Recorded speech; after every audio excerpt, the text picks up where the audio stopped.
এদিনে অনেক ঘটনা আছে, কিন্তু আমরা যে মুসলমান, আমরা যে মোহাম্মদ নবীর উম্মত, শেষ নবীর উম্মত, আমরা পেয়েছি 10ই মুহররমে শোক দিবস। এছাড়া পিছনে 10ই মুহররমে অনেক ইতিহাস আছে, কিন্তু আমরা 10ই মুহররমে পেয়েছি শোক দিবস। এই শোক দিবসটা কি?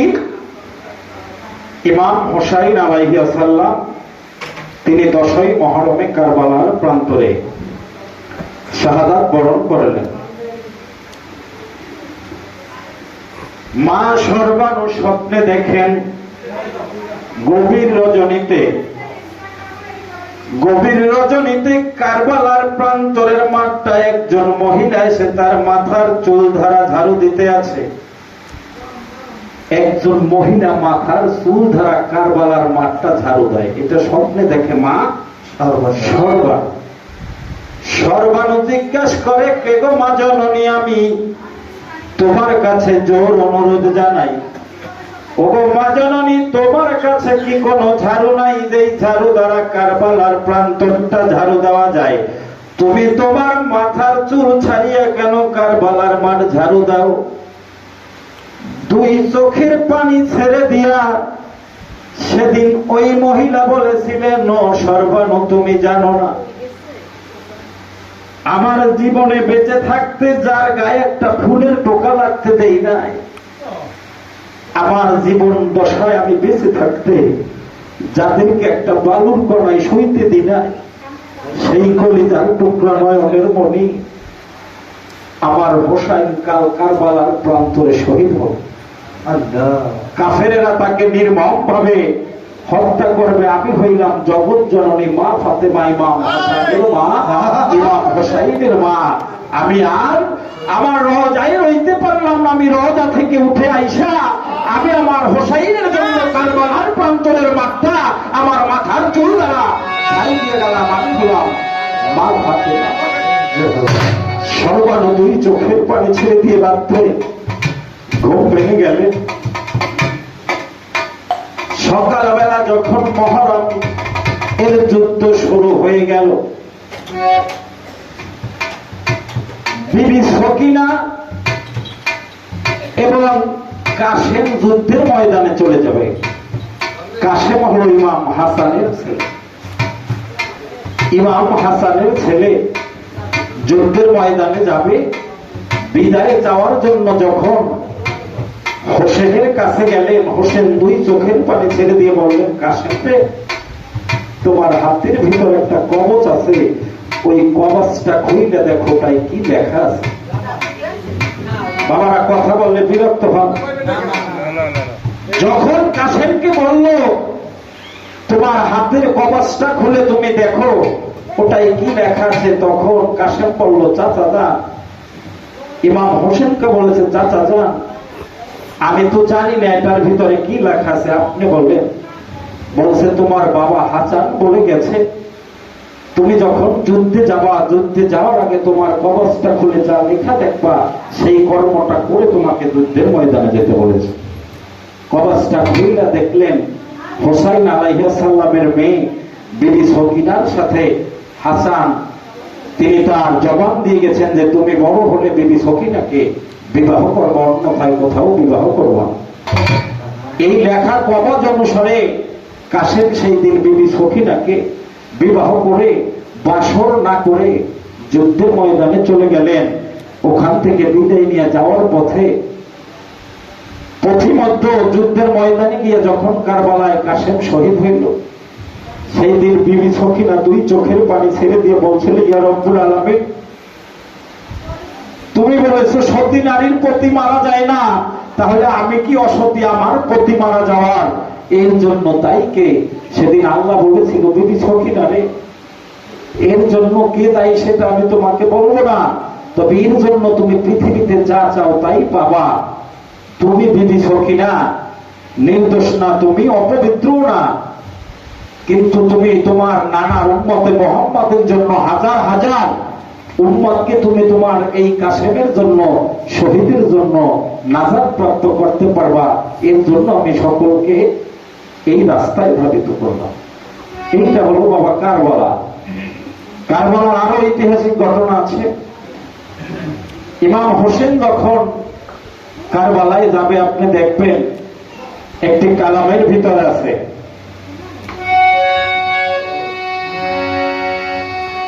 আখেরি ছালাম লোহে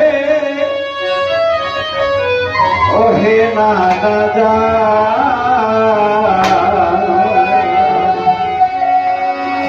তোমার হোসেন জায়াজি কারবালার ময়দান।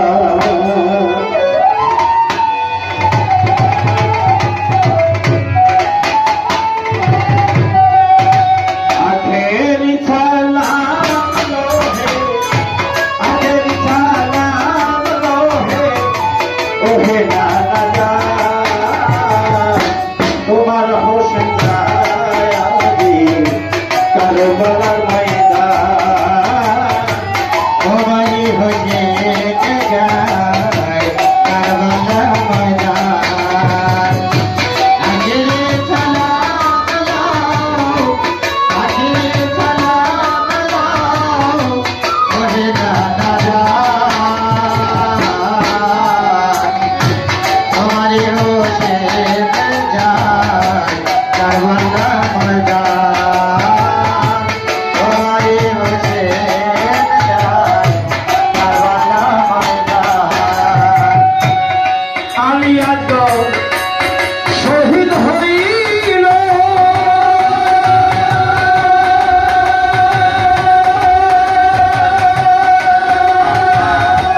পানি পানি বলে কারবালায় জীবন দিল আজমল শহীদ হইল।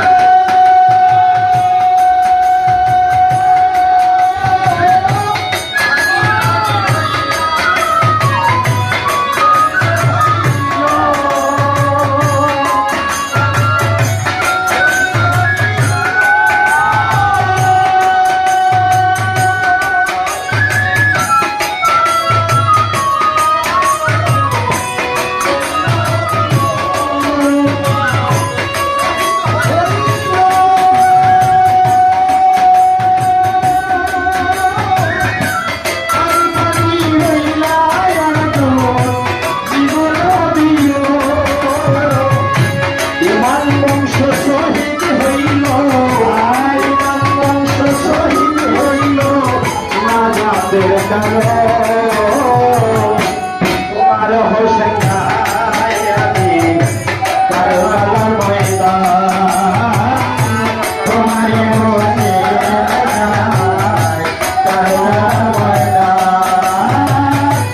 আখেরি সালাম লাও, আখেরি সালাম লাও, ওহে নানা জান। তোমার হোসেন যায় কারবালার ময়দান। তোমার হোসেন জায়াজি আলিয়া তো শহীদ হইল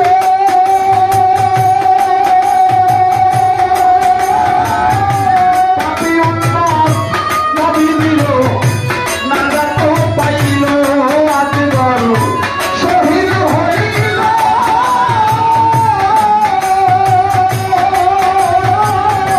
পানি পানি বলে আজমল শহীদ হইল। ইমাম বংশ জীবন দিল, ইমাম বংশ জীবন দিল, ইমাম বংশ শহীদ হইল উম্মতের কারণ। তোমার হোসেন জায়াজি কারবালার ময়দান। তোমার হোসেন যায় কারবালার ময়দান। আখেরি সালাম লাও, আখেরি সালাম লাও, ওহে নানা জান। তোমার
যখন ইমাম হোসেন যুদ্ধের ময়দানে চলে যাবে তাবু থেকে জয়নবকে জড়িয়ে ধরে যুদ্ধ আরম্ভ হওয়ার 9ই মহরম রাত্রে হোসেন তাবুর সকল বাতি নিভিয়ে দিলেন। নিভিয়ে দিয়ে বলেছিলেন সকল মানুষদেরকে তোমরা মদিনায় চলে যাও, কালকের এই ময়দানে সকল মানুষদেরকে শহীদ হইতে হবে, তোমরা তোমাদের জান মাল নিয়ে চলে যাও, আমি একাই কারবালার প্রান্তরে যুদ্ধে থেকে যাব। সেদিন 2 চোখের পানি ছেড়ে দিয়ে 72 জন পাপ বলেছিল, কাল হাসরের মাঠে আমরা গিয়ে কি জবাব দেব? আমরা যদি আওলাদে রাসূলের সাথে আমাদের জীবনকে দান না করতে পারি, তাহলে আমাদের ঈমান, আমাদের আমল কোনো কিছুই কাল হাসরের মাঠে থাকবে না। আপনার পদতলে আমরা কোরবানি দিয়ে দিলাম, কালকের যুদ্ধের ময়দানে আমরা প্রত্যেকটা মানুষ শহীদ হয়ে যাব। এই চাইতে আমাদের বেশি কিছু দরকার নাই। জয়নবের কাছে গিয়ে হোসেন জড়িয়ে ধরে বলেছিল, বলতে আমাকে জনমের মতো বিদায় দাও, হয়তো আজকের রাত্রের মতোই এই রাত্র আমাদের জীবনের শেষ রাত্র, আমাদের জীবনে আর কোনদিন সূর্য উদিত হবে না, আমরা কালকে সূর্য আর দেখতে পারবো না, ভোরে সূর্য উদয়ের আগেই আমাদের সাথে যুদ্ধ আরম্ভ হবে, যুদ্ধে প্রত্যেকটা লোক আমরা শহীদ হয়ে যাব। এটা আমার নানার মুখের বাক্য। হোসেন চলে যায়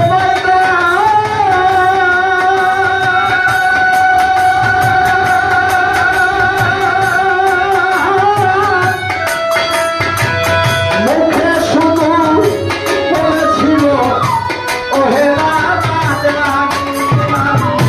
চলে যায়।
তিনি পথিবদ্ধ যাইতে যাইতে রাত্র হয়ে গেল।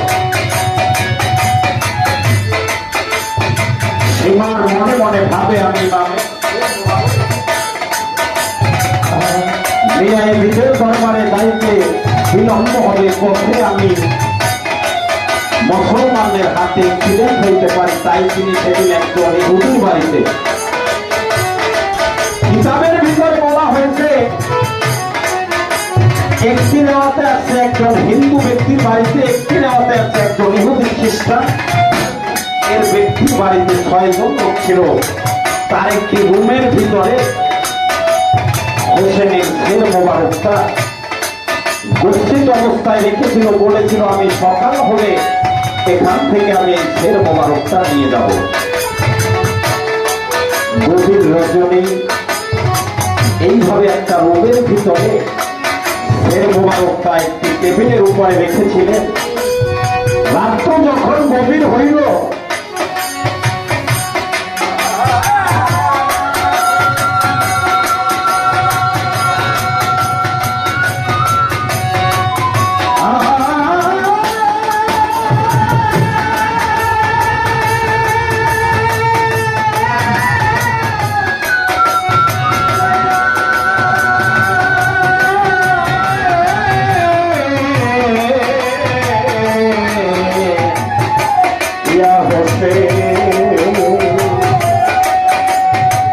গভীর রজনী, রাত্র যখন 12টা বাজলো, তখন ওই ইহুদি ব্যক্তি শের মোবারকটা নিজের চোখে দর্শন করার জন্য জানালার দিকে তাকাইলেন। তাকানোর সাথে সাথে দেখে জানালা দিয়ে একটি সবুজ রঙের পাখি ওই শের মোবারকটার উপরে এসে দুই চোখের পানি ছেড়ে দিয়ে চুমা খায়। আর এই গালে গালে চুমা খাইতে আছে, আর দুই চোখ পেয়ে পানি পড়তে আছে। ওই ইহুদি ব্যক্তি পাখিটাকে জিজ্ঞাসা করলে, হে পাখি তুমি কে? পাখি দুই চোখের পানি ছেড়ে দিয়ে বলেছিল, তুমি আমাকে চিনতে না, আমি হলাম ইমাম হাসান, এই হোসেনের বড় ভাই। আমার ভাইকে বেদিনেরা নির্মমভাবে শহীদ করেছে, তাই এই গভীর রজনীতে আমি হাসান এসে আমার ভাইকে দেখে গেলাম। চা দিবেন না, চা দিবেন না। সেই পাখিটি হলো সাদা, একদম ধবধবে সাদা, সাদা রঙের একটা পাখি আইসা ইমাম হোসেনের দুই গালে চুমা খায়, ঠোঁটের উপরে চুমা খায় এবং দুই চোখ বেয়ে পানি পড়ে। কাঁদতে কাঁদতে ইহুদি ব্যক্তি জিজ্ঞাসা করলেন, হে পাখি তুমি কে? সাদা রঙের পাখি দুই চোখের পানি ছেড়ে দিয়ে বলেছিল, তুমি আমাকে চিনবে না, আমি হলাম 18,000 মাখলুকাতের কান্ডারি, আমি হলাম ফেরেশতার নবী, জমিন ও আসমানের নবী, আমি হলাম হোসাইনের নানা, আমি হলাম হাসানের নানা, আমি হলাম এই 18,000 মাখলুকাতের কান্ডারি দিনে মোহাম্মদ হযরত আহমদ মুস্তাফা মোহাম্মদ মুস্তাফা সাল্লাল্লাহু আলাইহি ওয়াসাল্লাম। আমি মোহাম্মদ, আমি রোজায় থাকতে পারলাম না, আমার কলিজার টুকরো এই কাফেরেরা নির্মমভাবে হত্যা করেছে। আমি নবী মোহাম্মদ রোজায় থাকতে পারলাম না, তাই আমি নবী মোহাম্মদ এই পাখির রূপ করে আমার হোসাইনকে আমি আদর করে গেলাম। সাদা পাখিটা বের হয়ে গেল, কিছুক্ষণ আর একটা পাখি আসলো। সেই পাখিটা হলো লাল রঙের। লাল রঙের পাখিটাকে জিজ্ঞাসা করা হলো, হে পাখি তুমি কে? লাল রঙের পাখিটা দুই চোখের পানি ছেড়ে দিয়ে বলছে, তুমি আমাকে চিনবে না, আমি হলাম জগৎ জননী ইমাম হোসেনের মা ফাতেমা। আমার কলিজার টুকরাকে ওরা নির্মমভাবে হত্যা করেছে, আমি মা ফাতেমা রোজায় থাকতে পারি না, তাই আমি এই পাখির মুখ ধরে এসে গভীর রজনীতে আমি আমার ইমাম হোসেনকে আমার বুকে জড়িয়ে ধরে আদর করে গেলাম।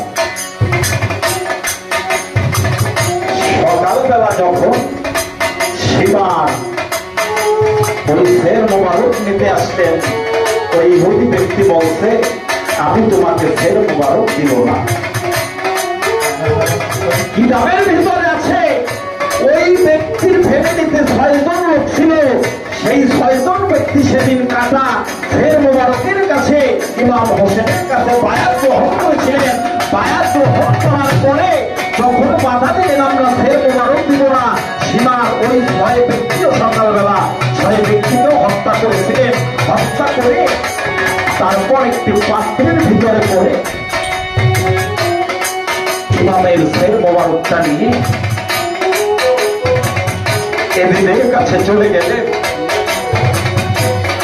এদিনের জেলখানায় জয়নাল আব্দিন বন্দী ছিল। আর ইমাম বংশের কয়েকজন লোক বন্দী ছিল, তাদেরকে সকালবেলা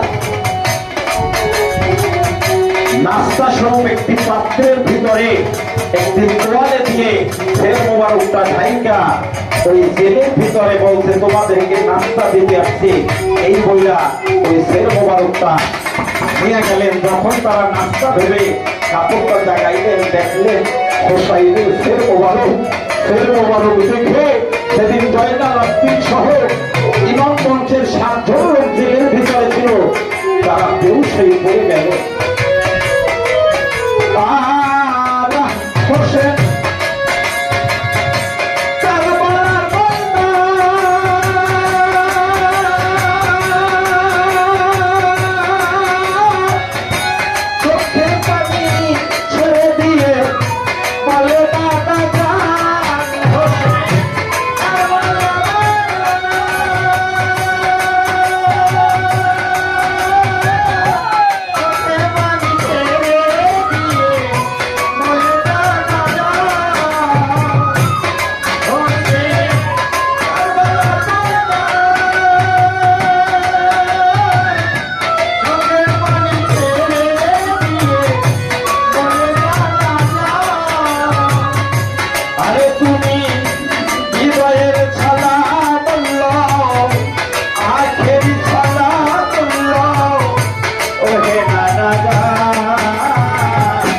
তোমার হোসেন মায়া দিয়ে কারবালার ময়দান, তোমার হোসেন কারবালার ময়দান, আখেরি